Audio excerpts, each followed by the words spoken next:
அக்னேஸ்வரன், என்ன நடந்துட்டு இருக்குது? பாஜக அதிமுக இந்த கூட்டணி, திரு அன்புமணி, திரு டிடிவி தினகரன் இவங்கெல்லாம் வந்த பிறகு அது வெற்றி கூட்டணியாக மாறல, இன்னும் விஜயும் தேவைப்பட வேண்டிய ஒரு இடம் அப்படின்னு பார்க்க வேண்டியிருக்கா? அதுதான் திரு ஐயநாதன் அவர்களும் ஒரு பார்வை முன்வைக்கிறாங்க. ஐயநாதன் சார் கேட்ட அந்த கேள்விக்கு நீங்கள் தொடர்ந்து 2017 கூட்டணி ஆரம்பித்து திராவிட முன்னேற்ற கழகம் தொடர்ந்து 19, 21 சட்டமன்றம், 24 நாடாளுமன்றம் வெற்றி பெற்றவங்க 2021 0.5% எடுத்தவர்களை ஏன் திமுக கூட்டணி அழைச்சி பேசி ஒரு ராஜ்யசபா கொடுத்தாங்க? காங்கிரஸ் சரி நாங்கள் தாவேக்கா கூட தான் போவோம் அப்படின்னு அடம்பிடிச்சு நின்று அவங்களா ஒரு ஆர்டிஃபிஷியல் டிமாண்ட், அவர்களுக்காகவே ஒரு செயற்கையாக ஒரு தன்மையை உருவாக்கி கொண்டு 2021 காங்கிரஸுக்கு 25 சீட்டை கொடுத்தாங்க திமுக கூட்டணியில். அதில் 18 தான் ஜெயிச்சாங்க. இப்போ இதுக்கு இடையில காங்கிரஸுக்கு 28 சீட்டை கொடுத்து ஸ்ட்ரைக் ரேட் அதிகமாக கொடுத்துச்சு. காங்கிரஸ் அதிகம் சார். டிஎம்கேக்கு இப்போ டேமேஜ் அதிகம் சார். சில்ட்ர ஐடி விங்னு சொன்னாங்க சார் காங்கிரஸ்காரங்க. திரு ஓபிஎஸ் அவர்களை சேர்த்திருக்காங்க சார். அப்ப திமுக ஹவுஸ்ஃபுல் கூட்டணியாக இருக்கக்கூடியது. தமிழ்நாட்டுக்கு திராவிட மாடல் ஆட்சியில எந்த பிரச்சனையும் இல்ல. கடன்லாம் சுத்தமா அடிச்சிட்டாங்க. உலக வங்கியில கடனே இல்ல சார். இவ்வளவு அப்படி இருக்கக்கூடிய கூட்டணி ஆட்சிக்கு எதிரான அலை வீசுதுன்னு பிரதமர் சொல்றார் இல்லையா? அப்படி வேற யாருமே தேவையில்லையே, நீங்க ஏன் இன்னொரு அப்படி அலை வீசுகிற கட்சிக்கே 2 கட்சிகள் தேவைப்படுகிறது. அப்ப இங்க தேவைப்படுது, இங்கேயும் தேவைப்படலாம். ஓகே, அரசியல் முயற்சி தானே. சரி, வருபவர்களும் போபவர்களும் சிந்திக்கிறவர்களும் சிந்திக்காமலேயே நம்ம அரசியலுக்கு ஆட்டையை போடலாம்னு நினைப்பவர்களும் அரசியல் எல்லாத்துக்கும் ஒரு சுதந்திர பறவை சார். ஆனால் நீங்க கேட்டுக்கிற இந்த வச்சிருக்கிற தலைப்பு எப்பா 4 கட்சியா, 4 முனையா அல்லது 3 முனையா, 2 உங்க கையில இருக்குது அப்படின்னு சொன்னா அது என்னை பொறுத்தளவில் 2 முனைதான். திராவிட கட்சிகள் தலைமையில் திமுக தலைமையில் காங்கிரஸ், அண்ணா திமுக தலைமையில் பாரதிய ஜனதா, இந்த 2 தான். 2 மாநில கட்சி, ஆளுங்கட்சியும் எதிர்கட்சியும், மத்தியில் இருக்கக்கூடிய ஆளுங்கட்சி எதிர்கட்சியும், இந்த 2 கட்சிகள், இது 2 தான் வலிமை. இல்ல வலிமை யாருங்கிறத மக்கள் முடிவு பண்ணுவாங்க.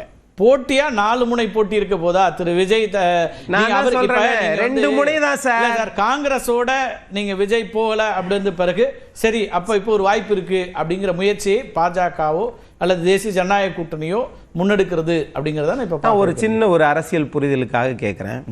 நம்முடைய மரியாதைக்குரிய தராசு சியாம் சார் ஜெயலலிதா பத்தி ஜே என்கிற புத்தகம் எழுதியிருக்கிறார்.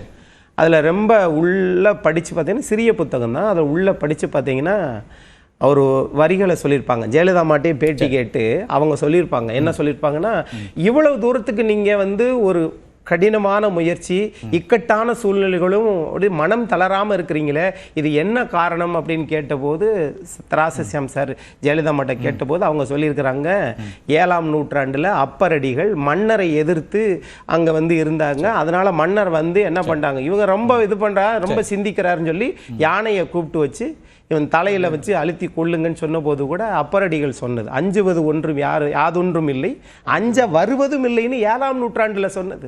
ஆனால் இன்றைக்கு எல்லா கட்சிகளும் இவர்கள் வந்தால் பத்தியே கவலைப்படுறாங்கிறீங்களா?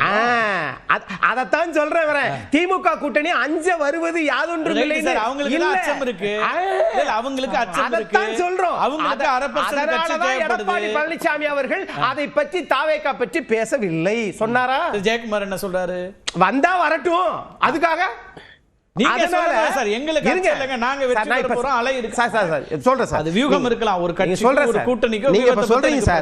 சிறுபான்மை வாக்குகள் எல்லாம் தரசு சியாம் சார் சொன்னாங்க, நம்ம பத்திரிகையாளர் நம்ம சார் சொன்னாங்க, சிறுபான்மை வாக்குகள் எல்லாம் இந்த கிறிஸ்தவ வாக்குகள் எல்லாம். நான் கேட்கிறேன், அப்படி ஒரு பிரச்சனை ஏதாவது எழுந்த போது அந்த கிறிஸ்தவர்களுக்காக இவர் செய்த தியாகம் என்ன? தமிழ்நாட்டில் சட்ட திருத்தத்தை கொண்டு வந்து திமுக ஆட்சியில் இருக்கிறது, அடுத்து அண்ணா திமுக ஆட்சிக்கு வரப்போகுது, அதை வந்து நாங்கள் மாற்றி தருகிறோம் என்று ஆட்சியில் இருந்த அல்லது இருக்க போகிற வரப்போகிற கட்சிகள் இது சம்பந்தமா ஏதாவது பேசியிருக்குன்னு நினைக்கிறீங்க? இல்ல. திருப்பரங்குன்றத்தில் நிலவரம் வந்துச்சு, அதுல ஏதாவது கருத்து சொன்னோம் நாம? இல்லைங்க. என்னை பொறுத்தளவு சொல்லாதவர அப்புறம் வந்தா நல்லது நீங்க தானே சார் பாக்குறீங்க? சார் இது யாருக்கு தேவைன்னா, நம்ம கட்சி ஆரம்பிச்சு 2 வருஷம் ஆச்சு. சரி. ஆரம்பத்துல எல்லோரும் ரசிகர் மனப்பான்மையோடு இருந்தாங்க. சரி. நான் அதை மாறிடுச்சுன்றீங்க. இப்ப என்ன மாறிடுச்சுன்றீங்க? இப்ப மாறினது சாருக்கு தெரியாதா? இல்ல சார், இப்ப என்ன மாறிடுச்சு? இப்பவும் அவர் போகக்கூடிய இடங்களுக்கு நான் இப்ப கேட்கிறேன். அரசியல் அழுத்தம் சொல்றாங்க. நண்பர் கோட்டீஸ்வரன் கூட சொன்னாரு, அரசியல் அழுத்தம் அவங்களுக்குலாம் இருக்குதுன்னு சொல்றாங்களே. கரூர்ல அரசியல் அழுத்தம் பாஜக தான் அப்படி பண்ணி விட்டுச்சா? அல்லது வந்து ஒரு இதுக்கு நிகழ்வுக்கு போகிற போது அது தமிழ்நாட்டில் இருக்கக்கூடிய முன்னணி கட்சிகள் தான் அப்படி ஐடியா கொடுத்துச்சா? சார் நேற்றைய தினம் அதாவது திரு விஜய் அவர்கள், அதாவது ஒரு கட்சியினுடைய தலைவராக நான் அவரை மதிக்கிறேன். ஆனால் அவருக்கு பின்னாடி இருக்கக்கூடியவர்கள் பேசுகிற பேச்சு இருக்கு பாருங்க. ஒரு கட்சி தலைவரை நீங்க வந்து விமர்சிக்கலாம், ஆனால் ஒரு நாட்டின் முதலமைச்சரை அவர் பேசிய பேச்சு இருக்கு பாருங்க, அதெல்லாம் வந்து அவர்களுக்கு இன்னும் அரசியலில் இன்னும் கத்துக்கிறல. அவர்கள் பேசாம இருந்தாலே விஜய்க்கு ஒரு மரியாதை கூடும். அது விஜய் மரியாதையை கூட்டிக்கிறாரா இல்லையான்றது வேற. சரி, அதை பத்தியும் பேசுவோம். அது ஆகவே இந்த நிலைமை தான். ஆகையினால இவர்கள் நினைப்பது, நான் 2 வருஷம் ஆச்சு, ஏதாவது ஒரு கட்சி உங்களிடம் வந்திருக்கிறதா? சரி, ரைட்டு, வரவில்லை. வராத போது வராத கட்சி வந்தவர்கள் அவர் வந்தா உங்களுக்கு நல்லது. வந்தவர்கள் சார் அதுக்குள்ள வேண்டாம். வந்தவர்கள் போயிருக்கிறார்களா? அதான் பதில் சொல்லிட்டேனே முன்னாடியே. சரி, வந்தவர்கள் போயிருக்கிறார்னா யாரை கேக்குறீங்க? அவர்கள் கூட இருந்த கூட்டணி வந்தாங்கல்ல, ஒரு கட்சி சின்ன கட்சியா இருந்தாலும் வந்தாங்கல்ல. வந்தவர்கள் இன்னும் நீடிக்கிறார்கள். இந்த கட்சி வந்திருக்குது அல்லது வந்த கட்சி இந்த நீடிக்குது அப்படின்னு ஏதாவது ஒரு கட்சியை சொல்லுங்கன்ற. ஒன்றுமே இல்லை.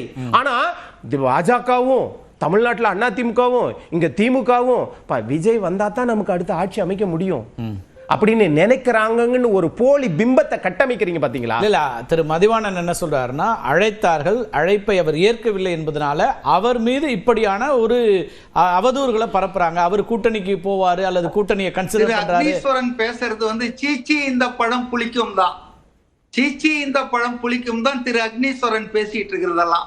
இன்னைக்கு மைனாரிட்டிகள்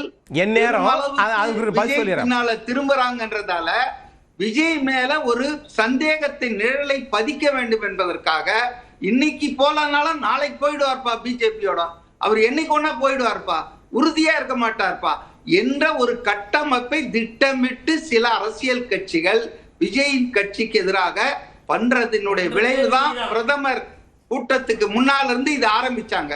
இதுக்கு வந்து ஏதாவது ஒரு ஆதாரம் இருக்காங்க, ஏதாவது ஒரு பேசிஸ் இருக்கா? இது வந்து திட்டமிட்டு கட்டமைக்கப்படுகிறது. எதுக்குன்னா தலித்கள் மைனாரிட்டிகள் மனதில தாவேக்கா என்னைக்கு வேண்டுமானாலும் பாஜகவுக்கு போயிடலாம், உறுதியா அது இல்ல, வேசிலேட்டிங் அண்ட் ஆசிலேட்டிங் என்ற ஒரு தவறான பொய்யான பிம்பத்தை உருவாக்குவதற்காக இந்த கட்டமைப்பே பண்ணிட்டு இருக்காங்க 10 நாளான்றதுதான் என்னுடைய. விஜய் ஏன் வரணும்? அவர் ஒண்ணுமே இல்லைன்னா ஏன் நீங்க அப்படி தவம் கிடந்தீங்க?